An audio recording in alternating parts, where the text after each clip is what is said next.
Hello once again. Okay, it has finally happened. It is, well,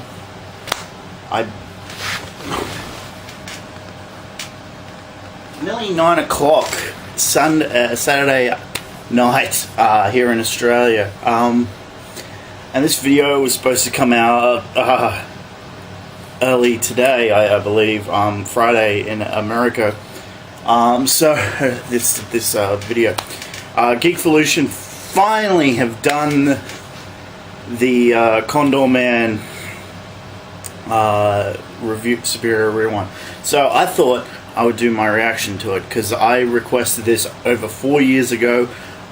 Just before Spawn Year started, I finally got that got the information that Captain Logan wasn't able to find a copy of Condorman anywhere, so I just found one on eBay, sent it off to him. So yeah, here we go. I am not expecting too much, so I haven't watched it yet, so I don't know what to expect. So I'm watching it through YouTube through my TV. So and I put the camera up close so you can hear my reactions and everything. So it's only 27 minutes, 27 and a half minutes long, so here we go.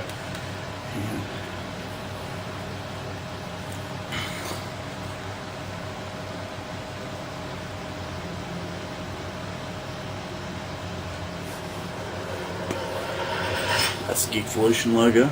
He's a real Condor man, sitting in his Condor pad, making all his Condor plans. Comic books.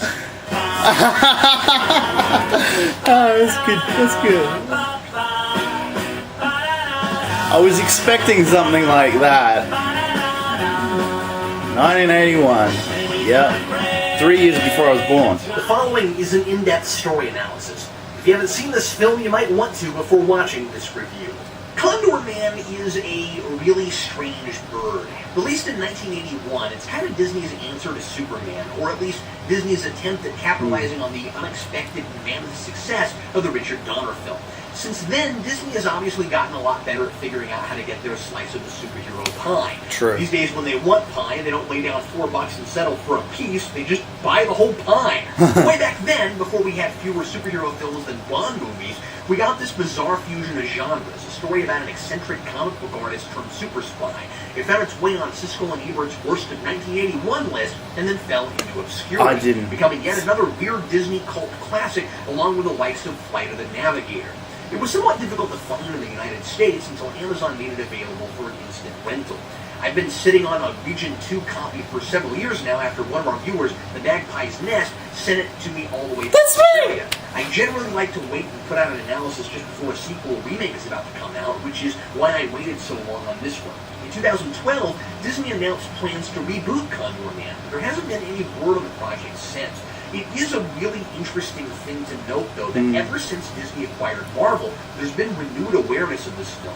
There's been talk of folding Condorman into the Marvel Comics universe, which, given the premise, I can only imagine would require a complete overhaul.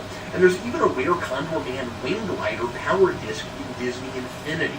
I mean, really? That's Mr. Incredible wearing a Condorman glider. Never thought I'd see that. I have got to get my hands on one of those. That game just went up a point in coolness factor just for having the audacity to put something like that in a grab bag that costs $5 and that less than 5% of the people who have one would probably even recognize. Anyway, so having heard nothing about a Condorman remake in quite a while, I decided Magpie has waited long enough.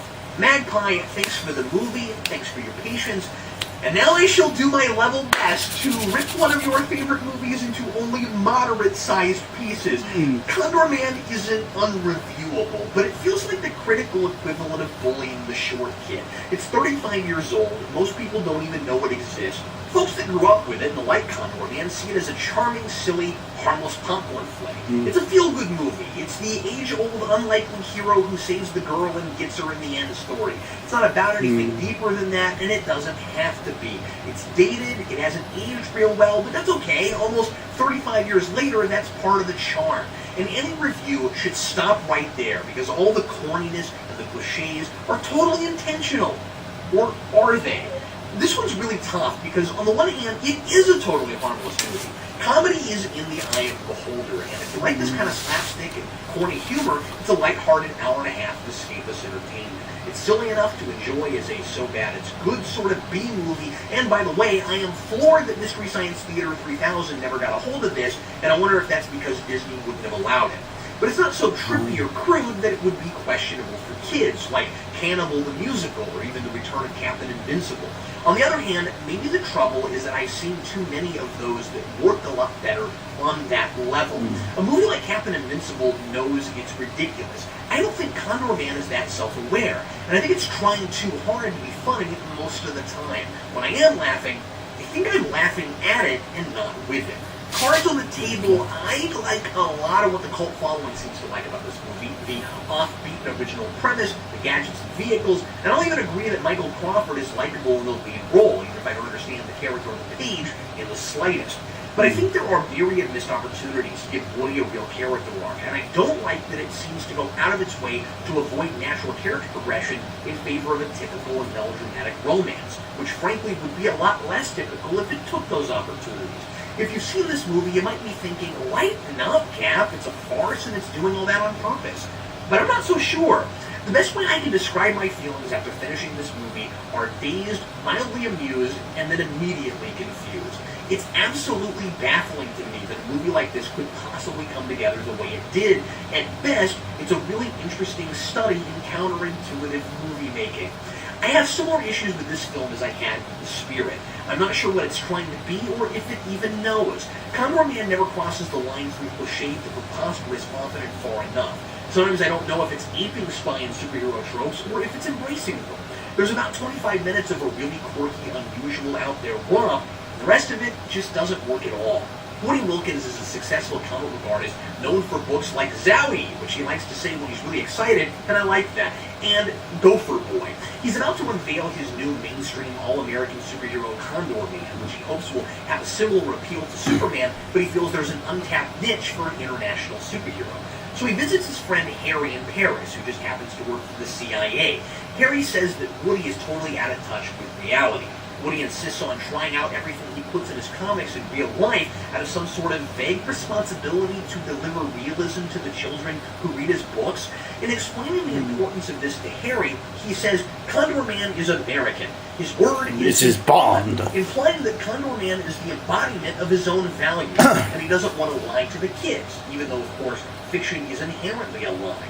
I figure his only responsibility to the kids would be maybe to provide good role models they could look up to. Is he afraid some kid might put on a pair of wings and jump off his roof, so he's got to build a full-blown Condorman outfit and try it himself? Like that kid is going to have access to this state-of-the-art glider system? Woody puts a lot of typically goofy and far-fetched stuff in his comics. Toward the end, Natalia calls him a dreamer, but he's obsessed with realism. I don't get that. Does he really think he has some sort of duty to deliver realism in his books, or is it more about his fulfilling his own fantasies? Maybe the idea is supposed to be that he writes comics because it's the closest he can get to the adventurous lifestyle he wishes he had, and he's trying everything he can in real life to get closer to making it real for himself.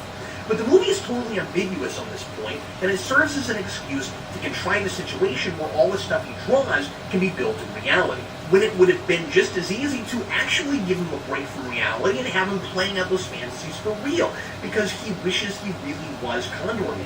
That certainly already seems to be the case here. He's acting out a scene where he goes to rescue a damsel in distress while he's testing his glider at the beginning. And when he's in the exact same situation he wrote for his comic, working for the CIA in Paris to rescue a beautiful woman, he gives himself the code name Condorman and really gets into his role. He's in Paris in the first place to learn about the city firsthand because that's where he's setting his first issue. And that makes a lot of sense. I wish more writers would take the time to actually get firsthand experience about the places and professions they write about. Too bad writers Mickey Rose and Mark Sturdivant didn't take their own advice and study up a little bit about the comic book industry. More about that later. Anyway, Woody gets so swept up in the role that he lies to his contact, Natalia, saying that he's a secret agent in an attempt to impress her. And then he proceeds to get really lucky and take out a whole bunch of bad guys with a suitcase. So she buys it and seems to already be really into him because of his mad suitcase foo. That's a tip for you, gentlemen. Girls are wild about men who know how to handle a suitcase. Or maybe that's men who know how to properly pack a suitcase. I don't know, I'll have to ask my wife. I'm pretty great at both.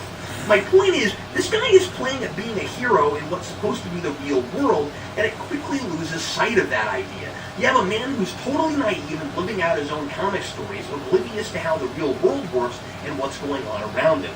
Classic comedy archetype. We love gullible but idealistic dunderheads because their hearts are in the right place, and there's a part of us that wishes life were as simple and innocent as they think it is.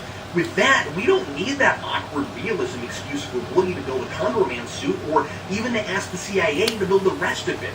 He's tired of just writing about superheroes. At least at first, it seems like he wants to be one. Yeah, 25 years before Kick-Ass, we've got the non-superpower guy who says, why can't I do this for real? And there are a couple of natural places for that story to go. Either Woody gets a dose of reality, facing dire consequences for his misguided and reckless behavior, or he teaches the world a lesson about solving problems with unorthodox thinking, and that there's still a place for optimism and heroism in the world. Instead, he discovers that he's not in anything remotely reminiscent of reality. He's not in a comic book world populated by costume characters with amazing superpowers, but he is in a far-fetched spy world complete with laser guns and villains with glass eyes and eye patches. Sure, all that crazy technology didn't exist until he handed his comic books to the CIA, but every single thing he ever came up with is possible and easily built in a matter of days. We don't get a firm timetable, but the mission the CIA wants Woody for is clearly time-sensitive, as Natalia wants to defect, and she's hiding out from her former boss and lover, Krakow. So, because she refuses to work with anyone but Condorman, and Woody refuses to cooperate unless he gets all his gadgetry built, the CIA puts all this stuff together in no time, and that is just absolutely astounding, right? Apparently, the CIA don't think that's right, Cap. Simultaneously, the most talented and the least inventive engineers in history. They can make a truck that turns into a car, that turns into a water vehicle, and shoots lasers out the back, and it all works perfectly with no testing whatsoever, but they needed a comic book writer to inspire them to invent this technology. I guess some people are more creative when they're on a deadline. The most head-scratching thing about the movie is how it can't stick to this flimsy trying out everything before it's in a comic idea. And as I said, you drop that, Woody is instantly more relatable. You'd think at some point somebody would look at the script before they started shooting and say, you know, there's obviously a lot of stuff in Woody's comics he can't possibly have tested. And there's a lot of stuff he wants to test that he's already put in a comic even though he claims he has to test it first. And when Krakow goes down a list of things he's seen in Woody's comics after he's discovered who Woody really is, I can't help but be suspicious about how much of it he's really built and tried in reality. A truck that turns into a race car, a car that turns into a hovercraft, ingenious weapons, exploding rockets. Has Woody tested anything besides the Condorman suit? Which didn't work, by the way. One of the wings broke and he dropped out of the sky. But before he goes on his mission to save Natalia, he says that Condorman and Laser Lady are debuting next week. So does that mean Condorman won't fly in the comics since the wings didn't work in real life? And does anyone in Woody's comics have superpowers? What does it mean that Laser Lady is the Empress of Space-Time and Beauty? Sure sounds like a cosmic thing you couldn't test, unless that's just a fancy title. I wonder if Gopher Boy is a real gopher, or if he has gopher-like powers, and how exactly Woody tested that.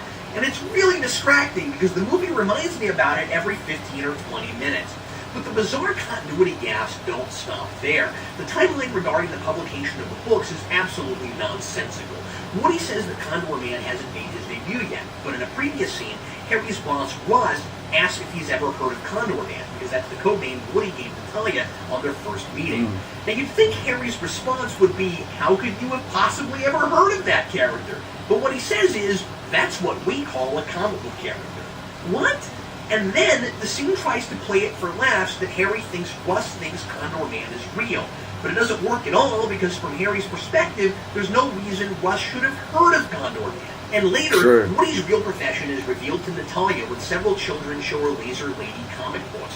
Woody based the Laser Lady on her. That's why I think it's or at least a few months down the road when he rescues her. This mission so we can test the stuff that's in those books. And if those sorts of plot inconsistencies were the only weirdness I had to contend with these characters were well defined, what they did made sense, I liked them, the whole thing would be salvageable. But I don't get Woody at all. Again, the performance is fun. It's kind of like seeing Bob from Sesame Street as a super spy. But his characterization is all over the place. He's really gung-ho about getting to be a spy, to the point where he does the cliché Cagney trench coat bit and embarrasses Harry. He stops a whole bunch of thugs with a suitcase, totally by luck, and instead of being freaked out and in over his head as you'd expect, he keeps up the completely unbelievable story that he does this sort of thing all the time. And Natalia buys it because, well, she doesn't make a lot of sense either.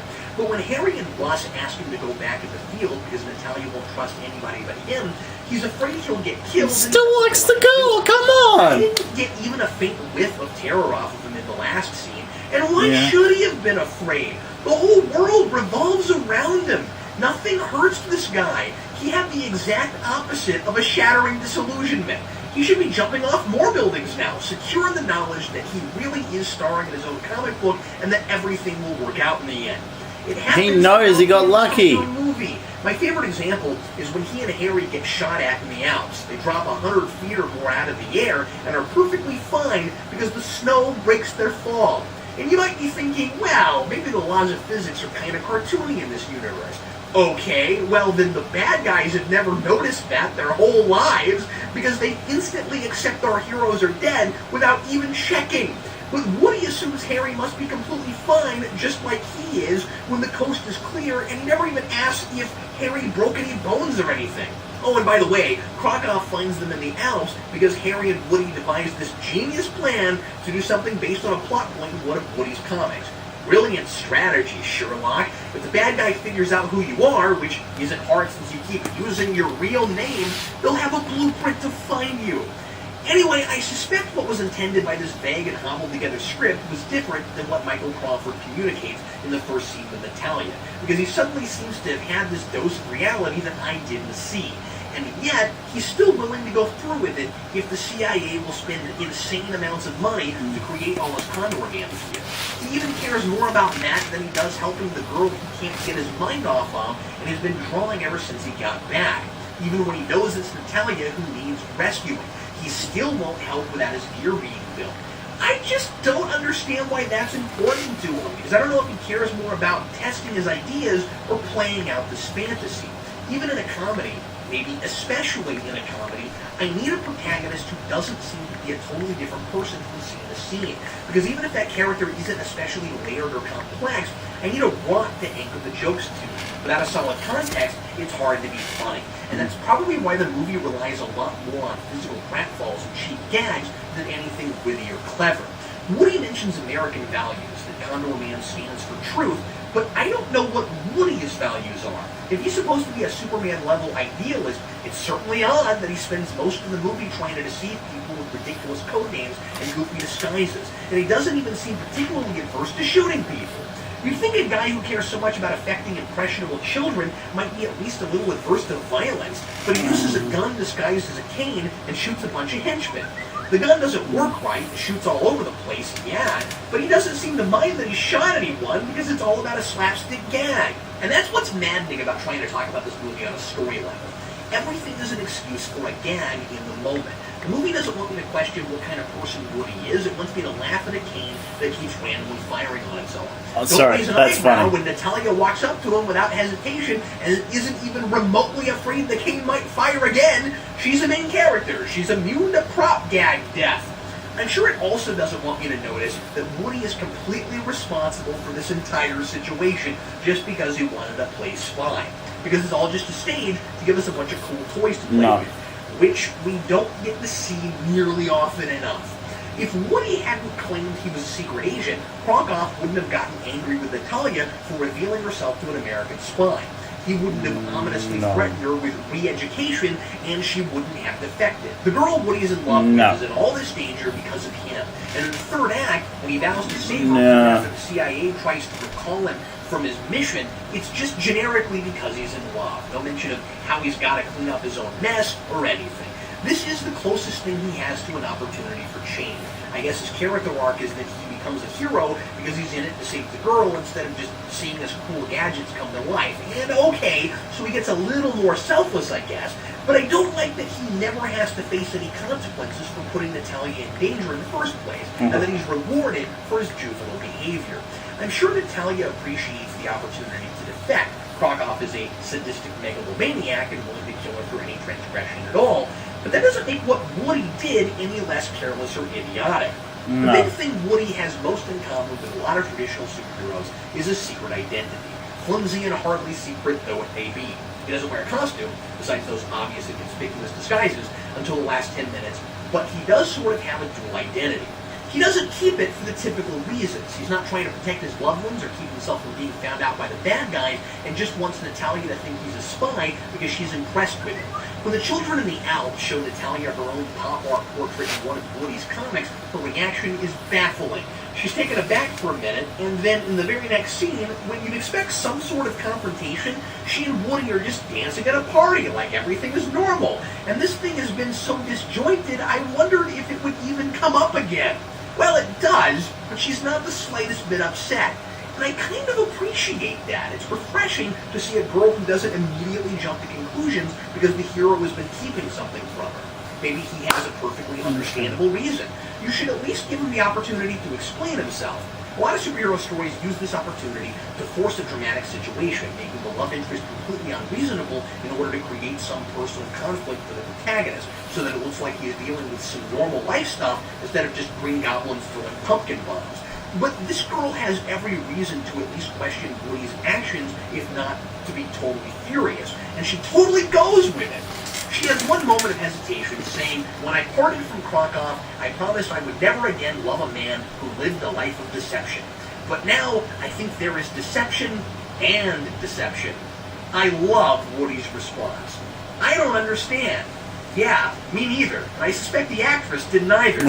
Is she saying that Woody had a good reason and there was no intended malice, so she's giving it a pass?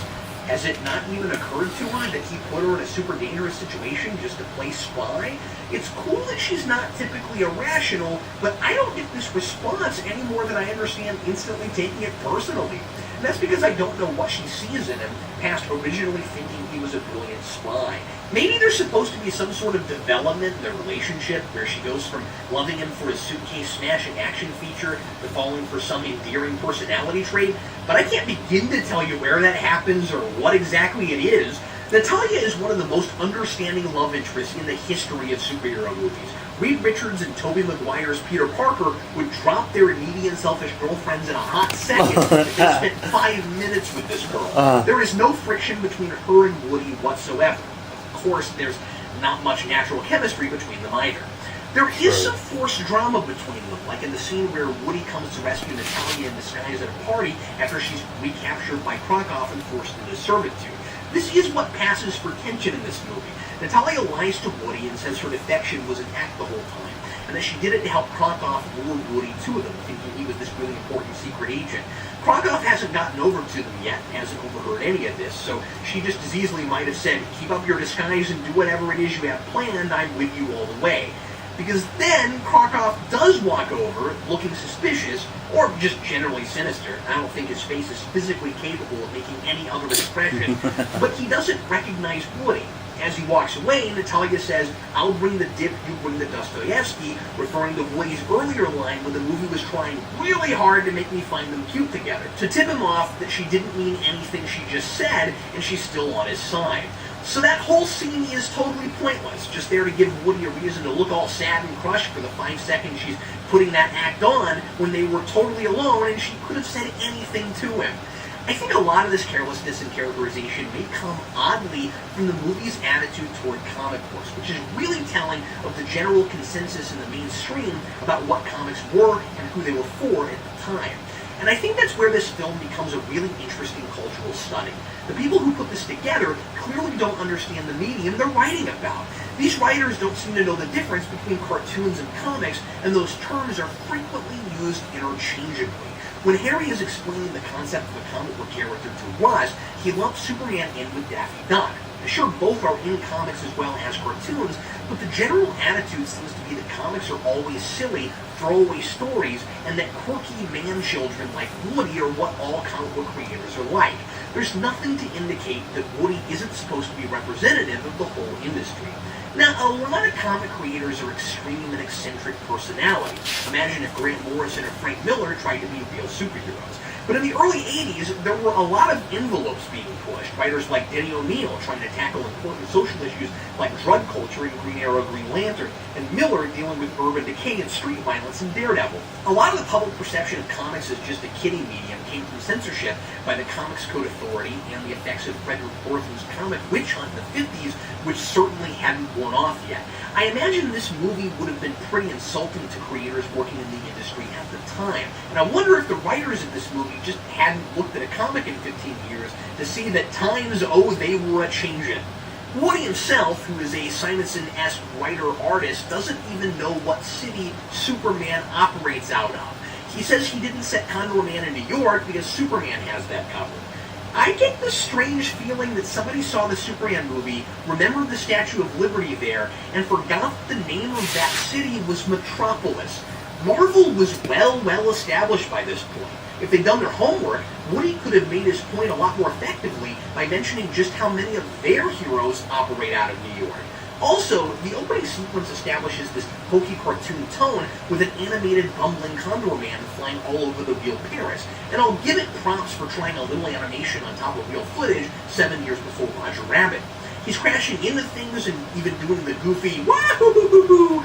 I think perhaps it's meant to brace us for the wackiness that's about to ensue, inviting us to enjoy a crazy romp and not to take it too seriously, and to prepare us for its attempt at doing a live-action comic book complete with silly comic panel transitions.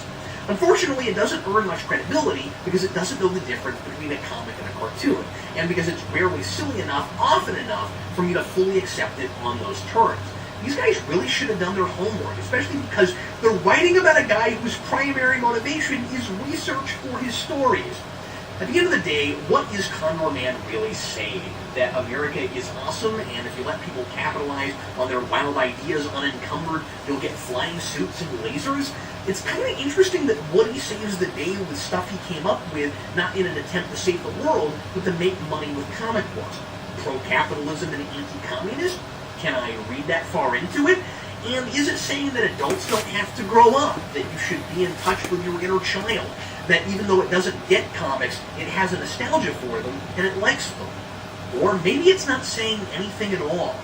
I like that we get to travel all over Europe, and the movie seems to actually go to many of those places, giving it an authentic international espionage feel. There's a lot of great photography of exotic places.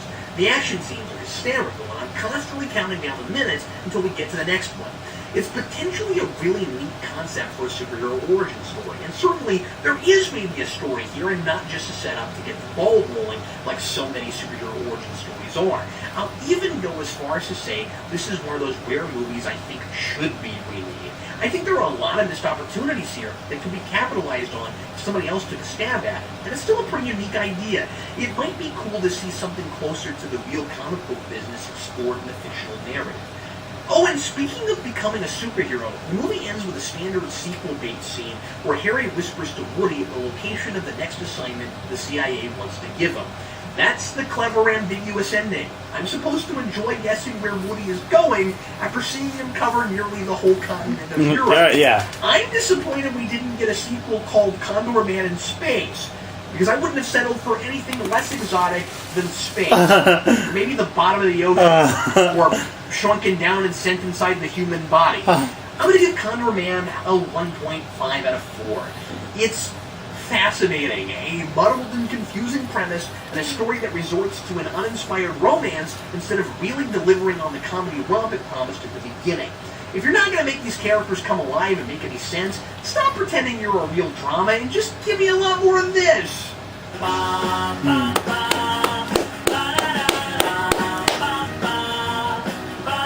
It could have been what? It could have been a lower score. It could have been a lower score. Thanks, Cap.